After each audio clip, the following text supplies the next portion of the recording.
Hey, entrepreneurs, we are here with the Pink Thread Co-op. I love Tuesdays. And today we have one of my favorite human beings on the planet. Not that I'm biased at all. So Liz Rishel with the Pink Thread Financial is going to be doing Saying No to the Bro.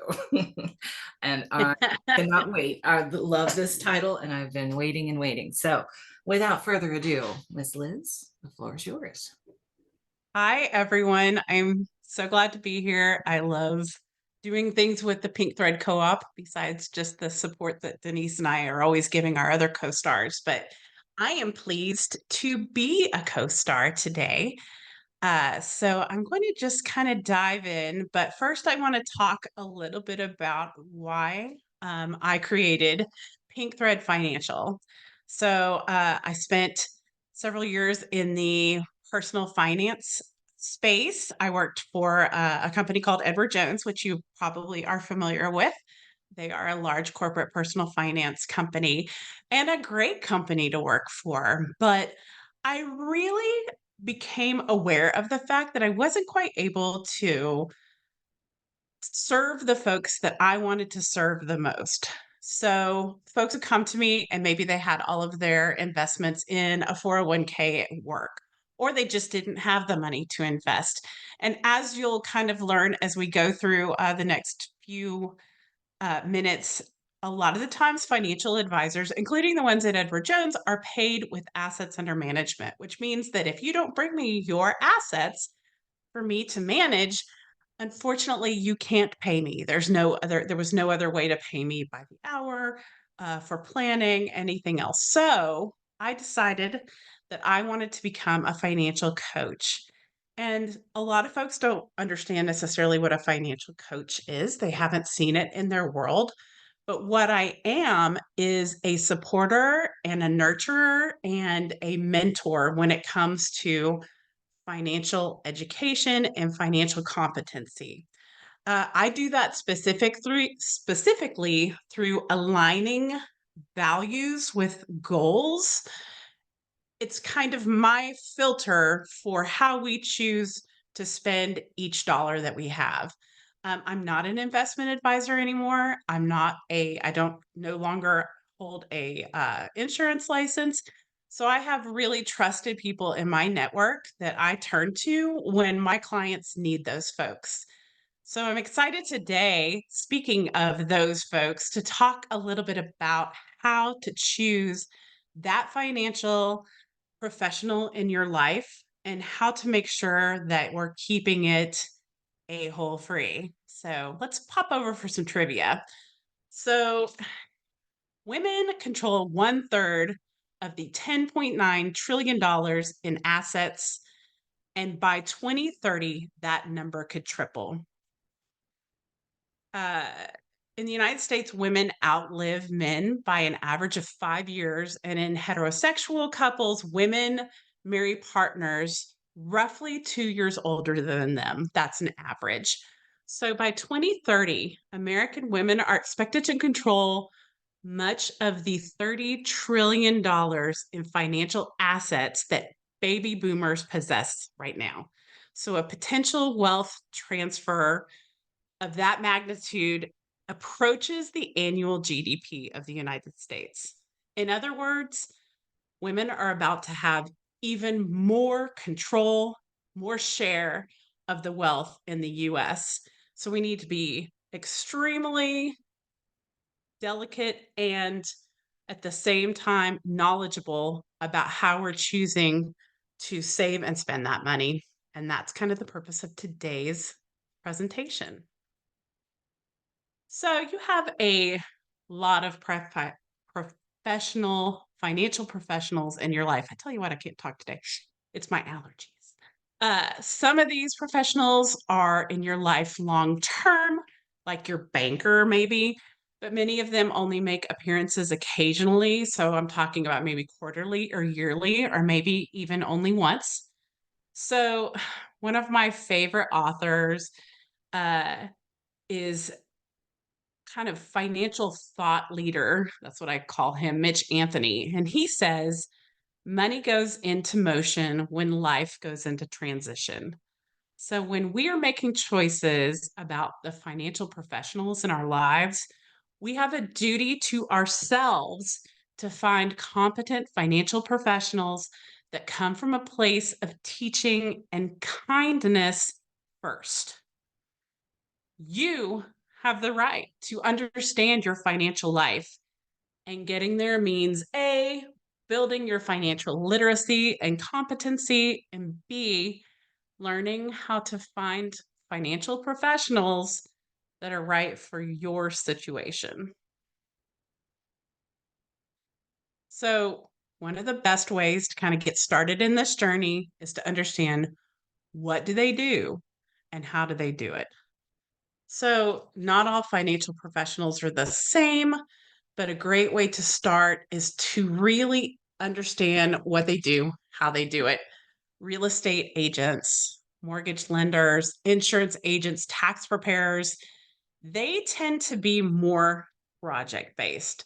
So you have a need, an insurance policy, or your tax return done, and they are there to complete that project. That's not to say that they might not return uh, to that real estate agent again and the next time you buy a house, but you wouldn't necessarily keep them on retainer.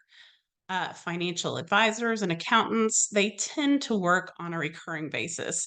So, financial advisors often perform financial planning as a service tied to managing a client's investments. We talked about that earlier. And accountants are often paid a monthly retainer or a fee to manage your personal and business books. Attorneys might fall somewhere in the middle. They can be project based, to say on a will or a trust, but they can also maybe work on retainer and are available when situations come up. So, financial coaches like me often coach a person for months or years, or we might just work through someone with a project like organizing the finances of a loved one that's passed away, or maybe in a workshop like this. So it's becoming more and more common for many of your financial professionals to work together. And financial professionals that partner with other financial professionals can often serve a client much more holistically. So, some more trivia here for you. This is a question for everybody. What is the average credit score for women in 2023? 699, 703, 715. Da, da, I'm da. I'm going optimistic. I'm always hoping for higher, so I'm gonna say 715. Ta-da! You are correct. So up from 704 in 2019, which I thought was a really interesting statistic. I would say there's a few reasons for that. One of them probably being the pandemic and the fact that we were able to save in a way that maybe we hadn't saved before. We also probably spent less on credit cards. This is just kind of assumptions, but also because there's a transfer of wealth to women that continues to grow. Good choice, Denise. So I think, and I notice this a lot, but I'm super aware of it. But have you noticed that there's an alphabet soup that often follows a financial professional's name? It's on their card, or maybe it's like on their website, or even on the door to their office. That usually indicates either a professional designation or a specific degree program the professional has completed. So, usually getting a designation means having extra education and probably a recurring education at some point, and they probably paid a fee to do so. Uh, Here's a great example, and I decided to use my pal Brian Biggs that I worked for before I became a financial advisor with Edward Jones. But I think that the best way when you are choosing a financial professional and they have these letters after their name is to kind of first do that Google search. Use your friend Google. So, uh, this is a good example of an educational kind of moniker versus a designation. I have an MBA, so I have a master's of business administration. Most people know what that is, but maybe not everyone does. But Brian is a CFP and a CRPC. So the big one here is the CFP, which means Certified Financial Planner. If you were to go to Google and search for CFP, you would see that it is kind of the standard for financial planners in the US. So it's a great choice when you're looking for a financial planner, is to look for that CFP alphabet soup after someone's name. I also, and this was a great piece of just little trivia, and my attorney friend here is going to laugh at me when I talk about this. But so apparently, Esquire, or ESQ, of course, is short for Esquire, abbreviated uh, for a practicing attorney's, and it goes after their surname after they pass the bar examination. Correct? So said, okay. So JD stands for Juris Doctor. Anyone who graduates from law school can use that, even if they haven't passed the bar. I believe that's correct. See, so ha ha ha, I was right. Thank you, Google. So one of the things is to kind of ask, is a designation good? And I would say overall, yes, but don't assume that the alphabet soup that's behind someone's name means that they are the right fit for you. So do your due diligence, do your Google search, and we're going to talk a little bit more about that in a few minutes. Yes, ma'am. So it is frowned upon for a lawyer to use JD. And it's frowned upon. We can't use the term doctor. Okay, interesting. And that's academic. It's just an academic kind of, I mean, I would think JD, you wouldn't want to use it unless you weren't practicing because you hadn't passed the bar. So is it just kind of frowned upon in that way, or it's just It's cultural? just not, it's just frowned upon. Esquire is the preferred methodology. And if you're doing something like Byron here, if you put JD, JD MBA, not unusual, it's to show that you have the degree. Right. But a lot of people think that means they can practice law. So there's that thing. Yeah. Anyway. Exactly. And I think you proved my point, which is go understand what those mean. Don't just look at it, think it's impressive, and decide that's how you're going to make your decision. So let's talk a little bit more about some more trivia here. So what percentage of Americans say that they don't have an emergency fund? Anyone? I'm going to go with 44%. That feels grim, but I was hearing something similar to that not long ago. 22. Still Only a lot. 22, It's but still a lot. A lot. And it didn't give me a lot of information about what that emergency fund might be, right? So is that a savings account with $100 in it, or is that a credit card with money on the balance that you could use in an emergency? But usually when I'm talking to folks, I like for them to have an emergency fund of 3 to 6 months worth of expenses. It's usually a good rule of thumb. Thanks for the answer, Denise. So the next kind of way that we're thinking about choosing a financial professional is thinking about how they get paid. So I find this to be really crucial, and it's not always clear. And I think that that is complete crap. So let's kind of go over it a little bit. Anyone called an agent or a lender is typically paid through commission. That means that they are selling you something, an insurance policy, a house, etc., and they are making a percentage from that sale. This is where your due diligence is important. Take the time to understand how or what the average should be for the industry in your area and have that information before you sit down with someone. Financial advisors, once again, are usually paid via either commission, they're selling you a stock or a CD or a bond, or they are paid via a monthly fee, which is usually based on assets that they are holding and managing for you, or they might be paid a project or hourly flat fee. So, particularly if they are just advising or performing financial planning for you, but they aren't actually holding and managing assets for you. Those financial advisors do exist, and it's a growing kind of offshoot of the typical financial advisor platform that we've seen in the past. So, coaches, tax preparers, bookkeepers, accountants, and attorneys are usually paid hourly or project based, or maybe through a flat monthly fee. So that really depends on the situation.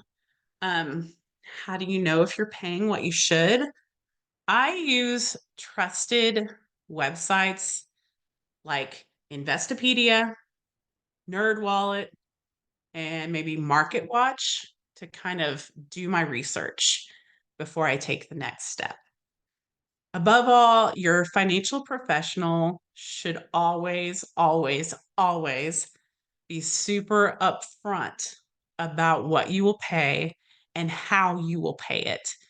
If they aren't, then they are not the right professional for you. One more piece of trivia. We'll see if Denise can get 2 out of 3. So, how many people in the US own the home they live in? It's an interesting one. I thought so too. I'm going to say 50%. I'll just cut the All difference, right. go for the middle. Suzanne, what do you think? I think 20% is too low. Mm-hmm.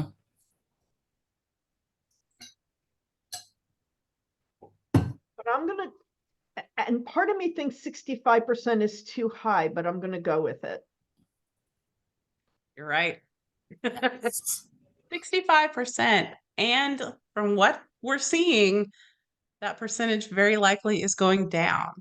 So, for the first time in a long time, prices and, of course, inflation, which is or being caused by the rise in interest rates, is causing folks to not sell and or not buy. So we're in a bit of a bubble here.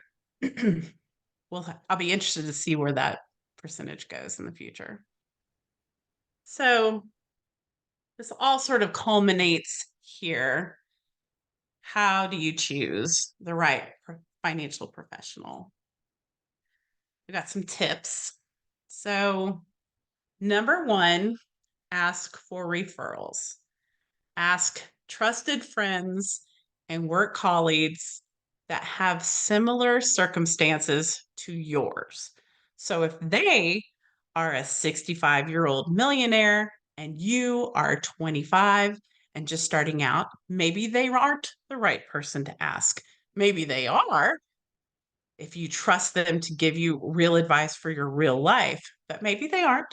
Think about that. Also, ask other financial professionals. So, as a financial coach, I might have a great referral for a financial advisor, and I've vetted them and have a vested interest in kind of finding someone that suits your needs. So ask your trusted financial professionals in your life. Um, do your due diligence.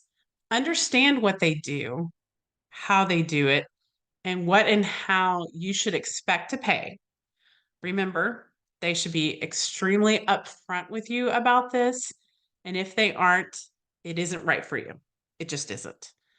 Um, research their background, study their website, read the reviews. Do they have professional designations? And what do those mean? Don't just be impressed by the alphabet soup behind their name. Research those letters. Next big thing is meet with them. Face-to-face time, in person or Zoom, is going to give you so much information. Do they look you in the eye? Are they comfortable and knowledgeable? And once more, are they kind? Remember, if they aren't, you, to put it really, really bluntly, you don't have to put up with that shit. You get up and you walk out. If someone's not going to be kind to you when you're first meeting with them, then why would they be kind to you when you're really digging into the minutia of the financial side of your life? And trust your instincts. So if they seem more interested in making a sale, or if they rush you out of their office, or, and I feel like this is a big one, they won't have a complimentary meeting with you to start so they can make it clear to you how they get paid, what they get paid, then they aren't right for you. You'll feel it, you're going to know it. Most of us are women. We know that feeling in our gut. It's okay to say no and move on to someone that makes sense for you. And here we are. That was quick and dirty. I liked it. But I want to talk about questions. Denise, if you have any, Suzanne, you have any, and sort of let everybody know, first of all, that I have a guide for choosing your financial professionals. And for everybody that signed up, if I have your email address, I will send it to you. If you didn't sign up and you're watching this later and I don't maybe have your email address, then go ahead and email me. Here's all my information. I would happily forward that along. And Nice. and we can put a link in our Pink Thread community where all our replays are. We can put your links and stuff in there so they can get in touch with you after. I can even put your QR code in there, I think, too. So I'll do that too. Perfect. This was so good, and I think it's really important for a couple of reasons. I think we've kind of talked about this before. I think money is one of those sticky things that we get a little weird about having conversations about. So I think it's very important to not only feel comfortable with the person that you're trusting to advise you, but to really know that they have your best interest at heart, and really I love that you're talking about like understanding how they get paid and understanding what those designations, because it is an alphabet soup for names, and so that I think that's wonderful.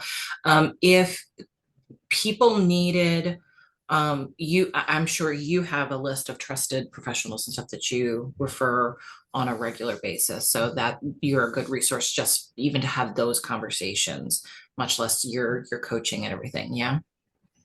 Absolutely. And I spent some time in the networking world, and one of the things that I've found over and over again is no matter how much of a relationship I have with another financial professional, I'm not going to send you to someone who wouldn't work out for you and who I feel like would have your best interest at heart. Mhm. And that's kind of why I go back to that idea of ask the financial professionals in your life, and Mhm. particularly if you have a insurance agent that you really like and you're really looking for, a financial advisor, that's a great person to ask, because first of all, they're in their world, but they're going to know them. They're going to know how they work. Mhm. And they don't, I, there's so many to choose from. That's kind of what makes it hard. Ask them to explain why they chose that person to Mhm. refer to you as well, because that's not only a good understanding of why they're referring them, but also kind of a good understanding for how you might choose someone in the future, or if And you were going to refer somebody. if someone is looking for a financial advisor, right? Do you think it is beneficial for them to talk to more than one person? Is that to find a good fit, or can that confuse things? What's your take on I think talking to more it than one? depends a little bit. If that person comes highly recommended, and you just aren't the sort of person that wants to take the time, Mhm. then I could say, okay, if you get a really good feeling about the first person that you meet with, then I would say absolutely, Mhm. go with that. But I think we underestimate ourselves when it comes to our abilities to choose someone. And once again, you have the right to sit down with someone and make a decision about whether they're the right person to work with, especially knowing you're going to potentially pay them thousands and thousands of dollars, Yeah.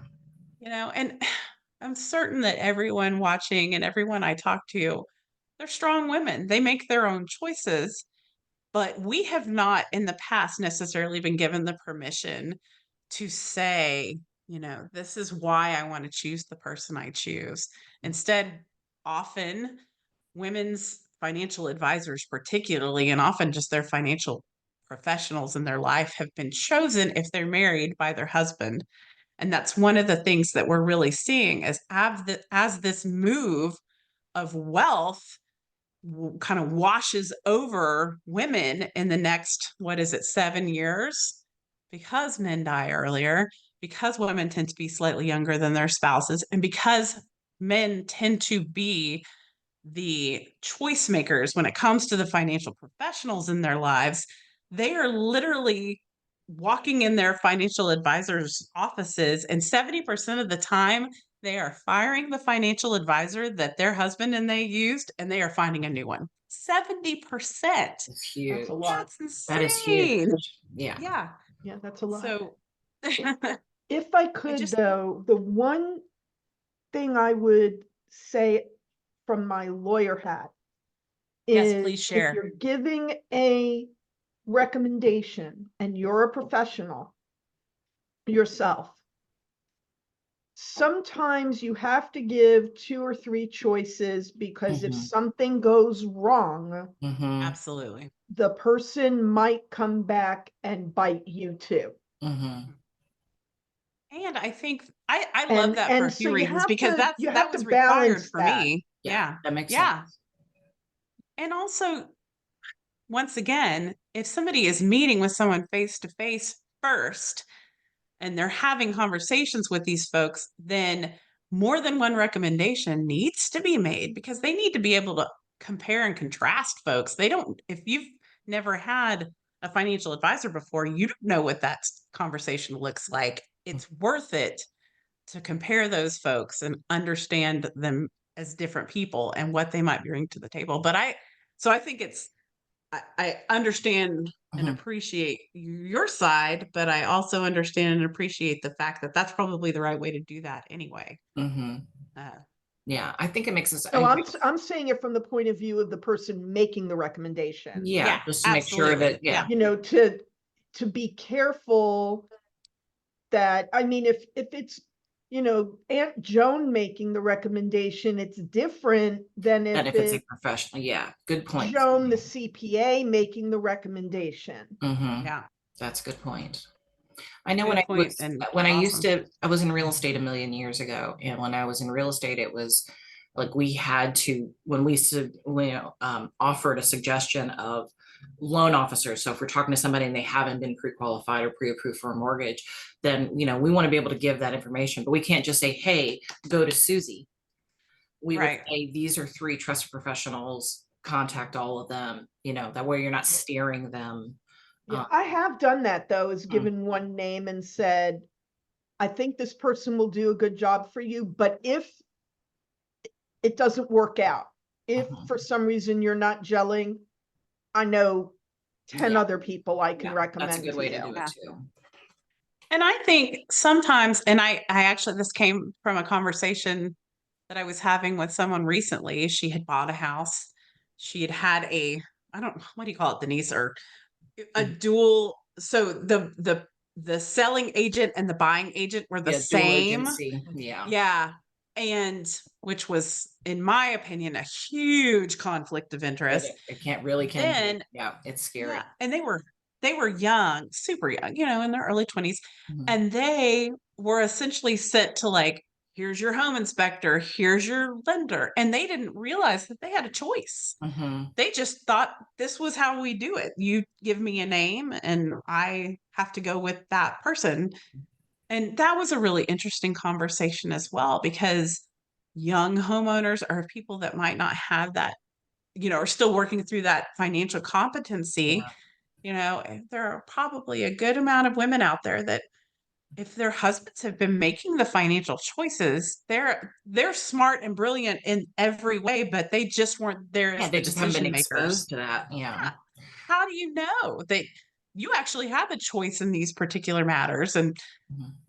once again, if somebody is truly has your best interest at heart, they're going to give you the right information. But sometimes it takes asking more than one person. It does. It That's does. why you kind of have those five different ways to find out if somebody Mhm. is the one you want to choose for yourself. Yeah. So Great feedback. it's really skims the surface. It does. Mhm. There's so much more. I'm coming at it from a former financial advisor and knowing that world. I'm so glad to have the both of you here and have your expertise in what you have your expertise in as well. But I think it's worth having these conversations Well, and there's more more, and more. and I think, I don't know. Times have certainly changed. I know typically we would say, well, the husband make decisions. Well, that's not the way that it works over here. My husband's like, I just kind of, I take care of stuff. I just take care of stuff. But as our roles and stuff have changed over time, and every couple doesn't matter. Every couple divides and conquers, right? So one of them is in charge of this thing. It's just interesting.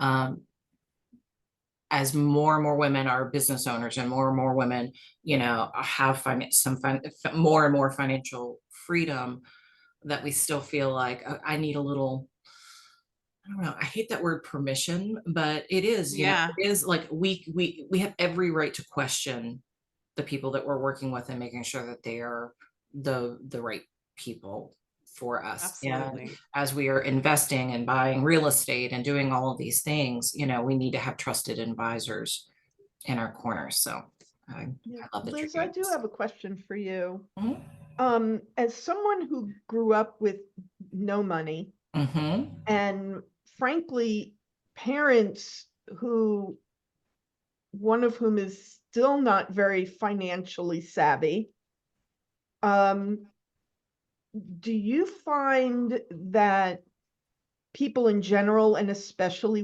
maybe women, honestly have not a clue about anything? Absolutely. Um, that you could tell them anything and they would jump on it because it's more information than they've ever had.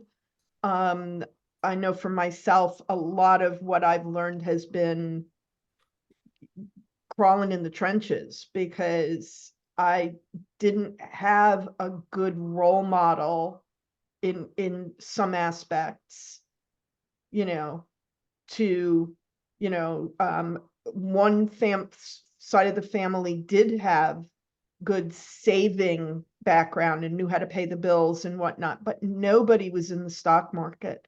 Nobody, my dad had a pension. He had a Hmm. small, tiny little IRA. Nobody really knew how to build wealth, even if wealth is not, a lot of money. I mean, they had no money, you know. Sure. We didn't own a house till first house, I think I was 17 years old, 18 years old. So the lack of, and I'm sure that because we have 65% of families, who own a house, that means 35% don't. And, all these people say they don't have enough money saved, and it's probably more people that don't have enough money saved. Is, how do we work through this? Other than, I I mean, we have you, obviously, but and I'm like, digging away as fast as I can. I well, first, I love that because I love that you're bringing this up. I think very much, although maybe not as much as we think, it's a generational thing that is slowly starting to change. And I think a lot of that just comes from the availability of information on the internet.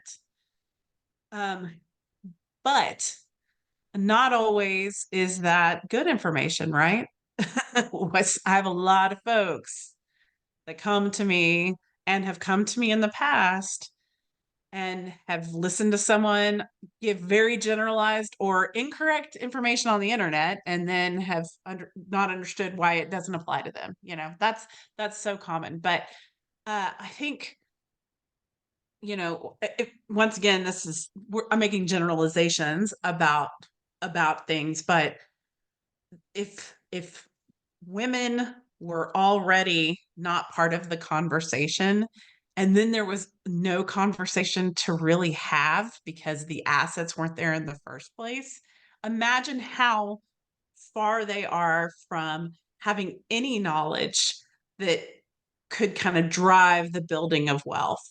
I have a degree in business, and I still was really uncertain about exactly what a mutual fund was until I started working through my licensing for Edward Jones. And that's on me. Of course it's on me, but at the same time, I wasn't a person who had investments. I had worked in restaurants. I didn't have, an IRA or any sort of 401k. So it wasn't important to me. It wasn't part of my world.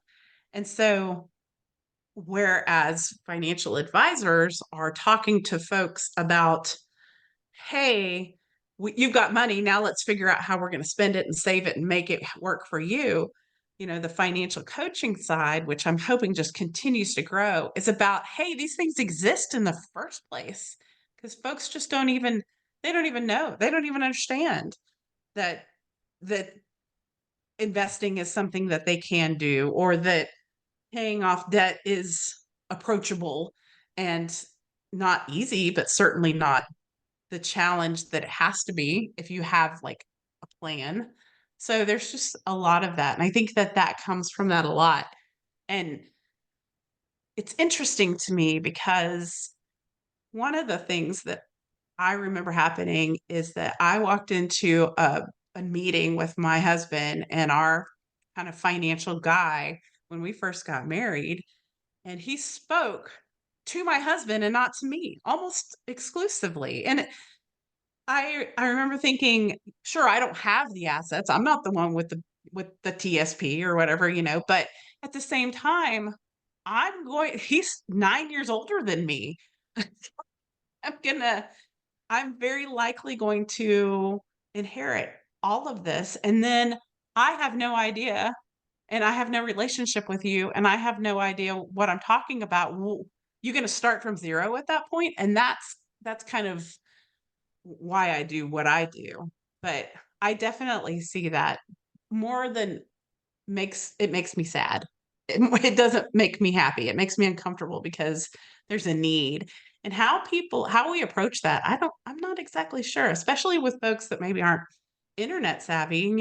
How do they get their knowledge? It's an interesting question.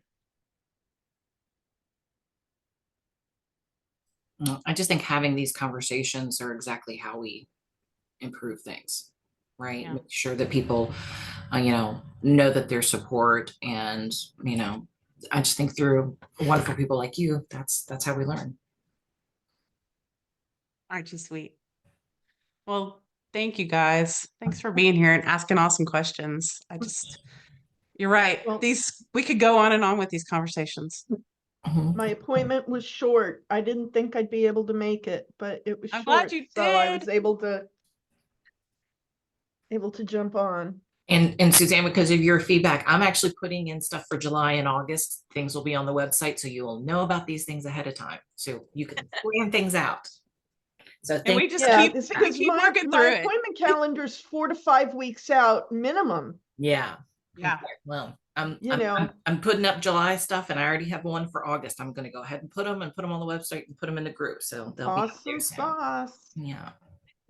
Thank you. That was great feedback.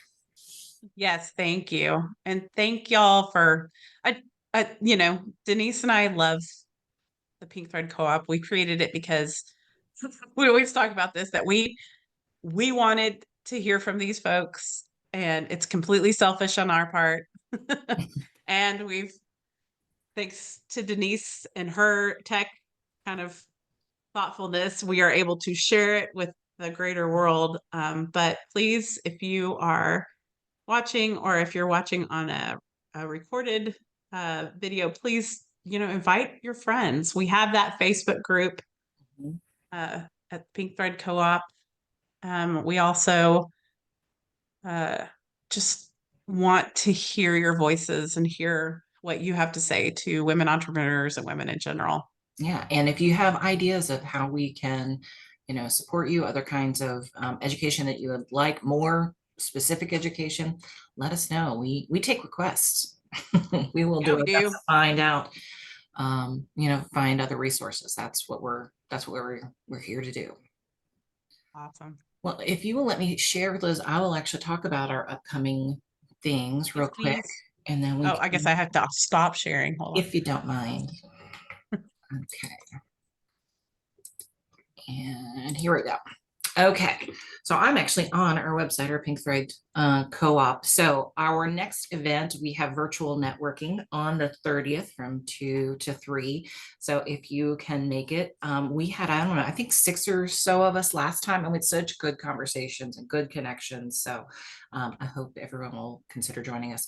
Then for June, we have where to start when it comes to marketing. So if marketing just has you stumped, then Ashlyn Glazier Anderson is from Ashbean PDX Marketing, is coming to spend some time with us, and she is just lovely, and their services are vast and they just so much good information from her. So I'm really excited about that. And I then love her hair. We got I know, I pink hair. I love it. See, perfect for How the pink dedicated are we? I know. And then we have Julie Ellis with Julie Ellis Coaching, and she's going to be doing Collaborate to Elevate. How can we work together to create powerful referral and power partners? So I'm super excited about that. Julie's very sharp and so personable, and you will just love her. And then Dr. Nima Moore. I met her when I was a speaker at WOW last January. I was so nervous, and she was just so lovely. Well, now she's going to be the speaker at WOW in June, and then she's going to be coming and speaking with us here at the Pink Thread Co-op. So I'm super excited about that. And she's going to be talking about confidence, and that is something I think we could all use a little bit more of. And of course, at the end of June, we have virtual networking again. And so things will go up we have 2 already for July. So we have 1 spot open in July. I already have 1 booked for August. So we have some more wonderful stuff. And we have Eliza Lomax is going to be talking about how to love and accept our bodies. I think that is a really interesting topic. Ooh, I need that's a that deep one. Yeah.